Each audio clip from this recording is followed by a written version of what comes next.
नमस्कार मित्रांनो, नाव अनंत रोंघे, रुईखेडला राहतो, शेती करतो आणि पॅशनेटली बिझनेस बिल्ड करत आहे. तर मी आज आपल्याला केळीवर अपसारीचा कसा रिझल्ट आपल्याला मिळतो हे लिव्ह डेमोच्या माध्यमातून दाखवणार आहोत. बघा, आता सध्याच भरपूर पाऊस येऊन गेलेला आहे. तुम्हाला थोडे थोडे याच्यामध्ये पाणीसुद्धा साचलेलं दिसत असेल. भरपूर पाऊस आला, त्यामुळे काय झालं, फवारणी करताना थोडी अडचण आली. तर आता बघा, पावसामुळे असं प्रत्येक पत्त्यावर हे पाणी थांबलेलं आहे, हे बघू शकता. आता असंच आपण ज्यावेळेस फवारणी करतो अपसाईडी न टाकता त्यावेळेसही असंच पाणी आपल्या पत्त्यांवर हे थांबत असते, केळींच्या पत्त्यांवर. पण चांगल्या प्रकारे जर आपल्याला फवारणी करायची असेल किंवा त्याचे रिझल्ट लागत असेल तर अपसाईडी टाकल्यानंतर काय आपल्याला रिझल्ट मिळू शकतात हे मी आपल्याला लिव्ह डेमोच्या माध्यमातून दाखवणार आहोत. अपसाईडी टाकल्यानंतर हे पाणी कसं छुमंतर होते हे मी आपल्याला लिव्ह डेमोच्या माध्यमातून दाखवणार आहोत. तर बघा, आता मी पंप चालू करत आहे.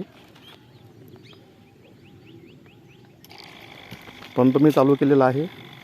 आता बघा, इथं तुम्हाला पाणी दिसत आहे. आता मी याच्यावर अपसाईडी स्प्रेडर करत आहे. बघा,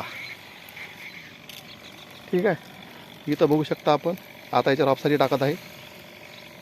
बघा कसं पाणी छुमंतर होत आहे. बघा, सांगायचं तात्पर्य एवढंच आहे की पाण्याला आपली अपसाईडी पातळ करते आणि पत्त्यावर जे स्प्रेडर आहे ते चांगल्या प्रकारे होते. हे बघा, हे सुद्धा बघू शकता. बघा, आता पाणी आहे. बघा, छुमंतर झालं.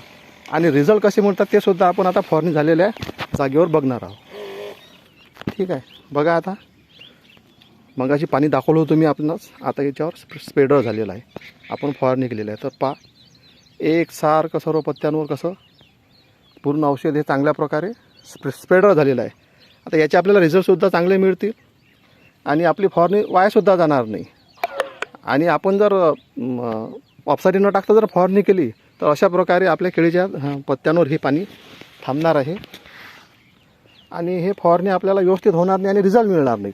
तर हे बघू शकता आपण कशा पद्धतीनं स्प्रेडर झालेलं आहे. तर आपण सुद्धा अपसाईडी वापरून चांगल्या प्रकारे रिझल्ट घेऊ शकता. धन्यवाद.